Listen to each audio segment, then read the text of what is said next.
Hey, it's Dr. Stan Harris, known as Dr. Breakthrough. This is going to be one of the hardest videos ever made because someone said, speak when you are angry and you will make one of the greatest speeches that you will ever regret. And I'll tell you, my friend, I learned that the hard way. Speak when you are angry and you will make one of the greatest speeches that you will ever regret. So somebody said when you're angry, count to 10. When you're very angry, count to 100 before you keep speaking. And if you're very, very angry, never stop counting. That's a hard lesson to learn. But one of the things that, again, just a thought, and that is God does not hold us accountable for others' actions, but he does hold us accountable for our reactions. That's the thing that gets us. Because, see, somebody can do something to us and we can feel disrespected. But if we lash out, if we speak out, if we do things, I mean, watch this, my friend. God's not going to hold me accountable for somebody who curses at me, but he holds me accountable if I'll curse back. Now, thank God I'm not a person that curses, but watch this. But if someone curses at me and then I, in anger and upset, say things, then the Bible still says, let no corrupt communication proceed forth out of your mouth. So for those of us that don't curse, it's easy for us to say, well, we don't curse, right? But what about when we get upset and angry and we say things we know are cutting words? And so speak when you are angry, and you will make the greatest speech that you will ever regret. And I regret to tell you, my friend, that that's part of what happened with me. And I sat here for a while. I was like, man, I don't want to push that button. I don't want to get on here. I made a commitment to go live for every day for 30 days. And I was like, man, not today, not right, not in this situation, because, what am I going to say? And I got to say the truth, right? And what do you do when you fail? Well, you got to get back up and get back in there and do it better. I mean, what do you do when you fail? You make the apologies, you ask for forgiveness. Now, I never say I'm sorry, because you never put the word SORRY behind it, but I apologize. And because, again, don't let the devil play on you. You're not a sorry person, but you need forgiveness. You need to apologize. And now the ball would be in that person's court and so forth.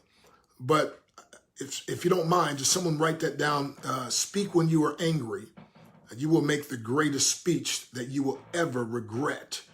And I'm telling you, my friend, those regrets are heavy. They're heavy, my friend. And then what you have to start keeping in mind is God does not, if somebody can write this down, God doesn't hold us accountable for others' actions.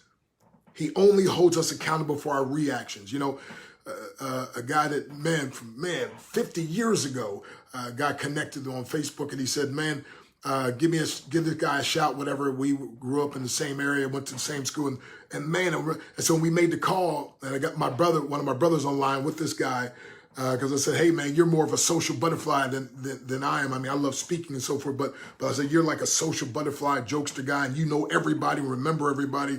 And so anyway, we got on the phone, and so I got to thinking about how I got in a lot of trouble in school. I just wanted attention, right? And I couldn't get it by being good. So I got in trouble. I was bad, right? Well, I was about to get kicked out of, school. And so mom thought she'd help reform me by putting me in Catholic school, right? Like, wow. And so anyway, so these two guys jumped me. And then when I jumped them, the nuns didn't see them hitting me. The nuns only saw me hitting them. And then I got kicked out of school. I was like, oh my, I was trying to explain, but of course, there's 2 against 1. But here's, again, so God doesn't hold us accountable for others' actions, but he does hold us accountable for our reactions. And in that case, my friend, my reaction got me kicked out of school, right? Now, what they did was wrong, but the issue was the authorities didn't see them do was wrong. The authorities saw me responding. And so, my friend, we got to keep that in mind. So I posted earlier about today about making it a beautiful day. And with the somberness, because I know some of you are like, man, Doc, you're always like this is kind of somber for you. Well, it is, but think about this. Like a beautiful rose. If you grab those thorns enough and you keep grabbing and not handling the rose right, you get your fingers all cut up. It's not going to be a good day. But guess what, my friend? The same beautiful rose that has those thorns, instead of keep grabbing it wrong and hitting the thorns and getting your fingers cut all up, my friend, and say, ouch, ouch, ouch. You can still make today a beautiful day, because instead of grabbing those, make a commitment not to grab the thorns, make a commitment to focus on the beauty of the roses. And so if you focus on the beauty of the roses without mishandling the thorns, because remember, there's two sides to every coin.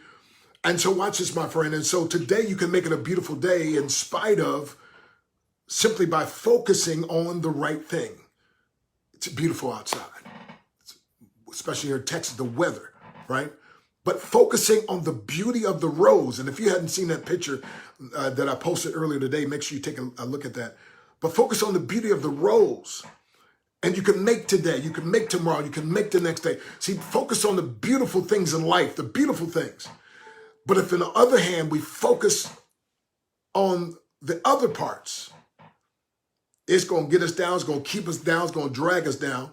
And I like what someone else said. Someone said, don't let success go to your head, and don't allow failure to go to your heart. In other words, don't internalize it. You are not a failure. You may have failed, but you're not a failure. So don't let success go to your head, but equally as important, don't let the difference that I often say is the master has failed more times than the student never thought of attempting. If you see anyone that does anything of excellence, if you see anyone that's doing something great, the difference is that person was willing to suffer so-called failure and defeat, but they learned something through it. They learned to not just go through it, but grow through it.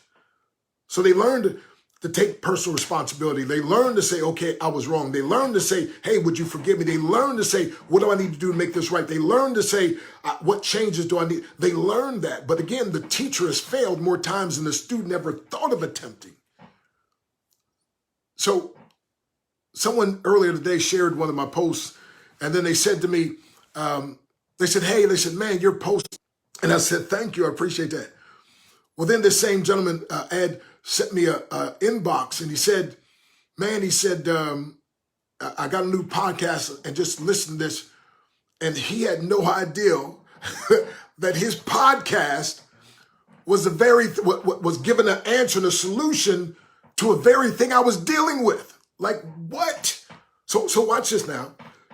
So watch this. So here, he's inboxing me, and whether, again, he's got a new podcast and he needs to listen, whatever the case, but still, but it was the exact thing I needed. I was just praying about something and saying, Lord, I need an answer. Lord, I need some direction. I need some insight. And the podcast, the title of it had the answer was appearing to give the answer that I needed. So of course I clicked on and listened to it. And one of the things that he said in there that really got me was in situations where you're dealing with other people. He said it gets easy, especially if someone disrespects you, or especially if you feel like you've been wronged in some way, you feel like somebody's not, acknowledge you. Whatever the case, he said, but it gets easy to blame.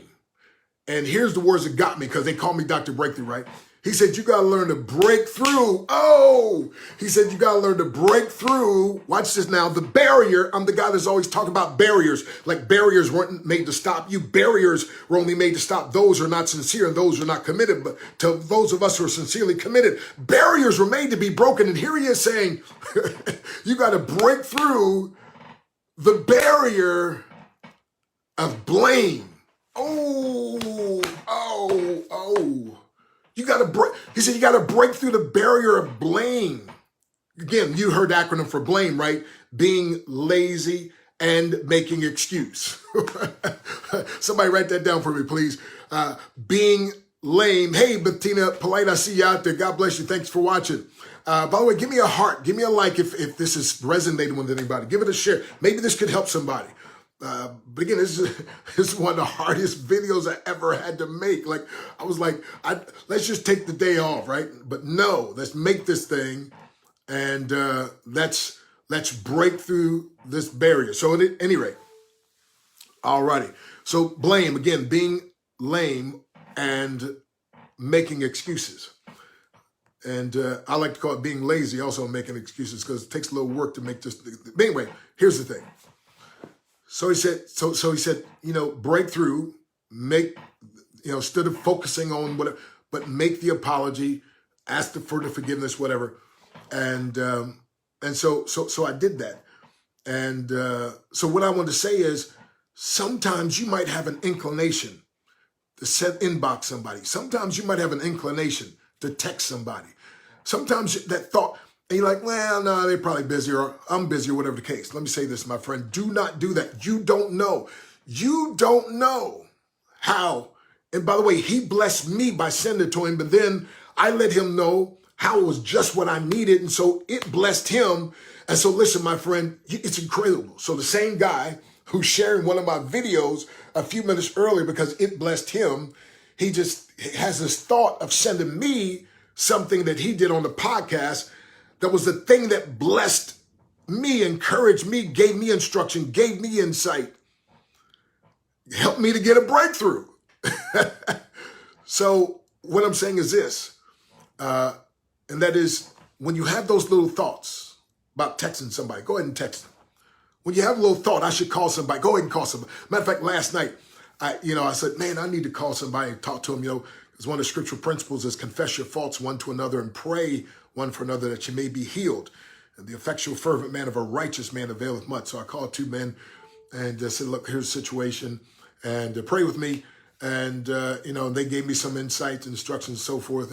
And both of them, what they said was just what I needed. But one of them said, man, I was going to call you 2 weeks ago. I was like, man, I was going to call you 2 weeks ago. He said, no, he said, okay. So, but what I'm saying is, again, you never know. So when you get that thought to call somebody, just go ahead and call them. Hey, when you get that little thought, that little inclination to text somebody, send it to text.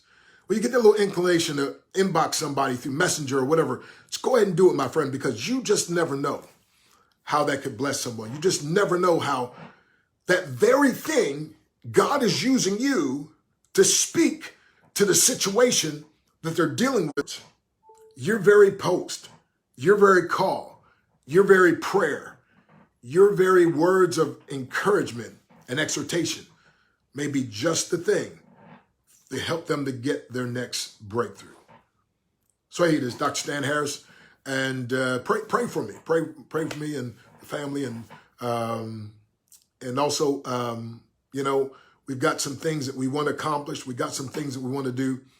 And last night, I'm going on my Kingdom Protocol. I'm going on and on about, about bounce back power and so forth, and so one of the things when you let yourself down, right, and you let others down, you got to learn to bounce back. You got to say, okay, you got to take the hit. Okay, man, let's get back up and do this thing better, right? Let's don't wallow, stay down. No, we got to get up and we got to hit that thing again. We got to be better, and we got to do what we got to do. So again, a couple things. Again, speak when you're angry, and you will make the greatest speech you will ever make. God does not hold you accountable for others' actions. He only holds you accountable for your reactions. And, blame, break through that blame. So again, those three simple things I trust that'll help you. And actually I gave you a fourth one. Remember, when you have a thought, when you have an inclination, move on. As a matter of fact, here's the way I put it. You want to learn to give, the more expression you give to the impression, the more impressionable you'll become. In other words, have you ever had this little thoughts, I shouldn't, and you don't do anything, and then you find out later, man, you're like, man, that was the Lord. I should have did that. I should have said that. I should have, Well, guess what, my friend? Here's what I'm learning. The more expression you give to the impressions, right? Like you say, something said in the beginning, and then later on you say, oh, that was the Lord, right? I missed the Lord, right? So you got to learn to give more expression to the impressions. And the more expression you give to the impressions, the more impressionable you become. So the voice of God becomes clear and clear and clear and more clear. Because my friend, I'm telling you, he knows what we need. He knows what others need. And he wants to use us to be an encouragement to others and them to be an encouragement. And so let's make that commitment, my friend, to give more expression to the impressions so we can learn to be more impressionable. So his voice gets more clear and more clear. And when you get a thought, let's call somebody. And so I got a thought, make this video. I'm like, no, not this one. No, make the video. Okay, that means somebody needs it. first of all, I need it. I need to say it because if that's the Lord, I got to obey. And besides that, I'm going to give more expression to the impressions so I can become more impressionable and I can hear his voice more clear. I don't know about you, my friend. I've got to have the clarity of God. And even praying this morning and having our brother Ed, send me that inbox of a thing that I was praying about that was the answer.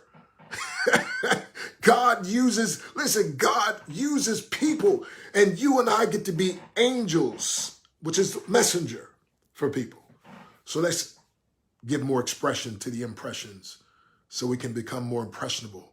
So the voice gets louder and clearer, and then we know, okay, yep, that's God. Okay, God thought about, let me call. Okay, got a thought. Okay, let me send that text. Got a little thought. Okay, let me inbox this.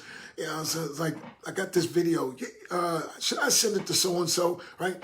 The more expression you give to the impressions, the more impressionable you'll become. John 2:5 says, whatsoever he saith unto you, do it, right? Hey, thank you for those hearts. Thank you for those likes. Thank you for those shares. Okay, so just recount one more time. Speak when you are angry and you'll give the greatest speech you will ever regret. I can testify, sadly enough, to that. God does not hold you accountable for others' actions, but rather he holds you accountable for your reactions. So to stop allowing, not even allowing, but that's stop giving in to what other people are saying and doing, especially in our country right now. There's so much hate. There's so many people have so much pent up stress and frustrations and so forth. And we need to pass around the love, right?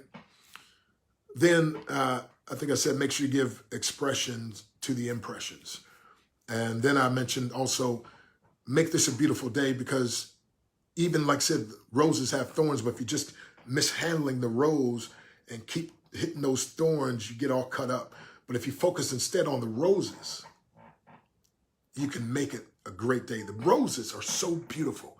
And so today, my friend, I'm still going to work on making the day so awesome that yesterday gets jealous and tomorrow has great answers.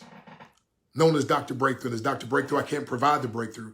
I just prescribe the breakthrough. However, when people follow the breakthrough prescription, God Almighty provides the breakthrough they desire and deserve. And guess what?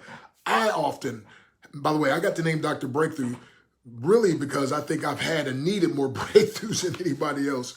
And so my life has just gone from breakthrough to breakthrough to breakthrough to breakthrough to breakthrough. And as a matter of fact, also, watch this, breakdown. Because sometimes you have to have an overwhelming breakdown before you have an undeniable breakthrough. When you're down to nothing, God's up to something. And so a setback is a setup for God to show up. And when God shows up, you can go up. When God shows up, you can get up. When God shows up, you can grow up. So peace, breakthrough, and divine increase. Focus on the rose today. And stop grabbing hold of those thorns.